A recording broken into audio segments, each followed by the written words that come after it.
Welcome to Week 16 of the NFL. Let's get into our pick'ems for this week.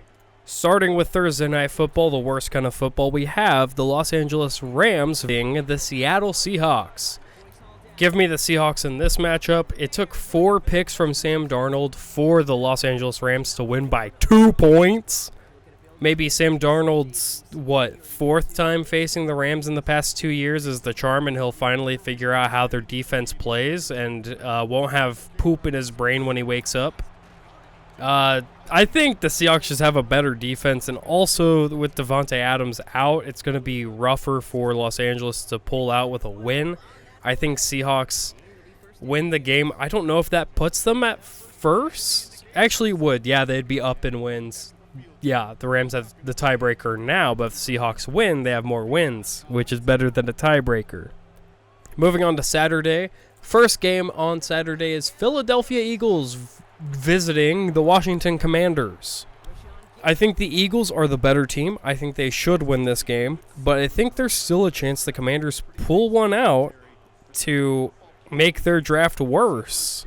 And also, it leaves the Cowboys in the picture, and I think that's infinitely more entertaining to watch than the Eagles. And frankly, I don't think many Eagles fans would disagree with that statement. So I think the Eagles should win this, but I would not be surprised if the Commanders won this instead. And to wrap up Saturday festivities, we have the Green Bay Packers visiting the Indiana Bears. I think Bears take this one. There are some very notable outs on both teams. So it will be an injury-riddled fest for both teams. I think Chicago wants, the game from 2 weeks ago back. I think Dennis Allen will have better schemes on defense. I think Ben Johnson will be more ready to attack the Packers' defense in the game. And hopefully we can get the run game actually going early. Yeah, I believe the Chicago Bears beat Green Bay to secure a playoff spot. And if Detroit loses one game, the 2 seed, basically. Next up, we have the Bills versus the Browns. I think Shedeur Sanders should be the Browns starter. I think he should be the Browns starter next year. I think they should fire Kevin Stefanski. But also, the Bills are going to obliterate the Browns. It's just how it is. So yeah, Bills are winning that one. We can move on to the Chargers versus the Cowboys. I think Cowboys actually take this one. I think they're going to try as hard as they can to make a push into the playoffs. Eberflus is going into the coaching booth and not calling plays from the sideline for defense. I think that might massively improve what the team does. Fangio does that for the Eagles. I think he did on the Bears too. But yeah, I think that is a great thing, especially for defensive coordinators to do. I think that change might be enough to make the Cowboys defense a little bit better. Moving on to Kansas City Chiefs versus the Tennessee Titans. I think the Titans take this one. Frankly, the Chiefs are washed, and unfortunately, they're probably going to end up with Jeremiah Love. And I don't like that. Yeah, Titans win, making their draft pick worse and making the Chiefs draft pick better, which is bad for everyone and bad for the sport. Okay, moving on. The Bengals versus the Dolphins. I think Bengals win this one. It's a rookie quarterback making their first ever start. So I think it'll make the Bengals defense look good. I think Joe Flacco should start this one. I don't think he will. I think it'll be Burrow. I don't think Burrow's actually healthy. And I'm pretty sure he has other stuff going on. So I think they should sit him out for the rest of the season. Let him work through that stuff. And give Joe Flacco the go. Maybe you trade Joe Burrow in the offseason to a team that actually wants to take care of him, unlike Cincinnati. And, yeah. Feels bad to see a player I love watching suffer this much. Bengals still win this one, though, no matter what.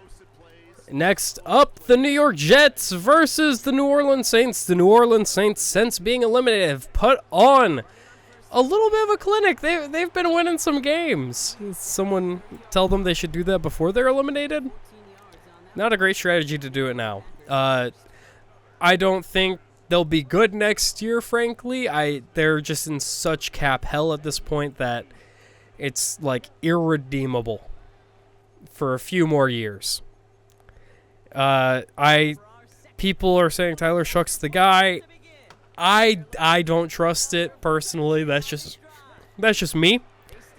I never really believed in Tyler Shuck, but I'm giving this one to New Orleans. I think they'll win the game this week. Minnesota Vikings versus the New York Football Giants. I think it would be funny if this is the team that J.J. McCarthy is re-revealed against. I'd love to think that 9 is the one that plays good, and he only plays every once in a while, but J.J. McCarthy is awful. I think the Vikings O-line isn't fantastic, and I fully believe that the Giants' defensive line is good enough to really rattle JJ. So I'm taking the Giants here. It's bad for what they could do.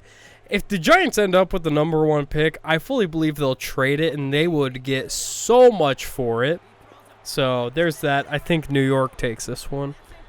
New Jersey, I should say. Next up, the Buccaneers versus the Carolina Panthers. This is basically to decide the winner of the NFC South. No one wants it. They might as well tie, but I'm going to give this to the Panthers. They had a silly, stupid loss to the Saints. But the Buccaneers arguably had a worse and sillier loss to the Falcons. And also they lost to the Saints the week prior, I believe. So yeah, I'm giving this one to Carolina. I think they have their head on more straight right now. And we're watching Bryce Young every few weeks be the greatest quarterback of all time. And sometimes he's genuinely not good. So this should be exciting for the poop fest it is. You know? Frankly, I hope both of these teams end their season at 8 wins, and they have to go to tiebreakers to decide which losing record team gets to go to the postseason. Anyway, Jacksonville versus Denver. I'm giving it to Denver. They are on fire right now. They're really good. That defense is crazy. Pray for anyone that has Trevor Lawrence on fantasy because, I mean, last week he won me last week. Straight up, he won me last week. Scared to go against Denver with Trevor Lawrence. We'll see though. We'll see. But yeah, Denver's defense is super good. Their offense, when it's rolling, it's really going. Like, it's genuinely kind of scary. Jacksonville's offense, I like it a lot, and their defense is okay. Like, I don't think they're really a first-round bounce team in the playoffs. I think give them a couple years, and they might make a run, which if you asked me this around the time of the draft, I would have laughed in your face and said Jacksonville sold their future for Travis Hunter. He hasn't played this year, and he has played a little bit, but they've been good without him. Maybe better, but I'm still interested in watching them make Travis Hunter happen on both sides of the ball. I am excited for that. But yeah, Broncos win that game. Next up, the cheapest game of the week. So if you're in Glendale, Arizona, $13 could get you into the game. The Atlanta Falcons versus the Arizona Cardinals. This is really poop versus ass. I'm going to give it to Atlanta. Jacoby Brissett. So here's the thing. I don't think the problem with the Cardinals was ever Kyler Murray. I think the coaching's just bad. I don't think Kyler Murray was the issue. I think Arizona might genuinely be cursed. There's things to be said about certain events that were hosted by State Farm Stadium earlier in the year and the effects it's had on the Cardinals. But the Cardinals have been like this for a while where you're like, yeah, they might be good this year, and then they just do this stuff. Kyler Murray led a potentially game-winning drive against the Seahawks to then lose to like a 60-yard field goal. but they bench him for Jacoby Brissett, who did, set the record for most completions in a game he lost. Falcons win this game. Arizona fires their coach after this year's over, when realistically both teams should probably fire their coaches. Moving on to Pittsburgh Steelers versus the Detroit Lions. I'm taking the Lions here, even though I really need the Lions to lose one more. Just one game. Just one game, guys. One game, please. But, they might as well beat Aaron Rodgers. So, yeah. Detroit takes this one. Next up, Raiders versus Texans. It's Texans, not exploring that anymore. The New England Patriots versus the Baltimore Ravens. This one's interesting. This is the Ravens season on the line, especially if Pittsburgh loses. Baltimore can gain a lot of ground with this win. So I think Baltimore's going to try as hard as they can. Their offense is looking better week by week. Maybe this is the week where it finally unlocks and does what we expect Baltimore to do. And also the Patriots kind of got exposed by the Bills, pretty bad. To finish off the week, we have San Francisco 49ers going against the other Indiana football team, the Indianapolis Colts and Phillip Rivers. San Francisco's going to win this game, but wouldn't it be so funny if Phillip Rivers beat the San Francisco 49ers, securing the Bears a better playoff spot potentially? Makes you think. Anyways, I have San Francisco winning this, but God, I want the Colts to win this game. Also, it'd be fun if they made it to the playoffs. Anyways, thank you so much for watching my pick'ems. Let me know what you think down below, and yeah, I'll see you next time.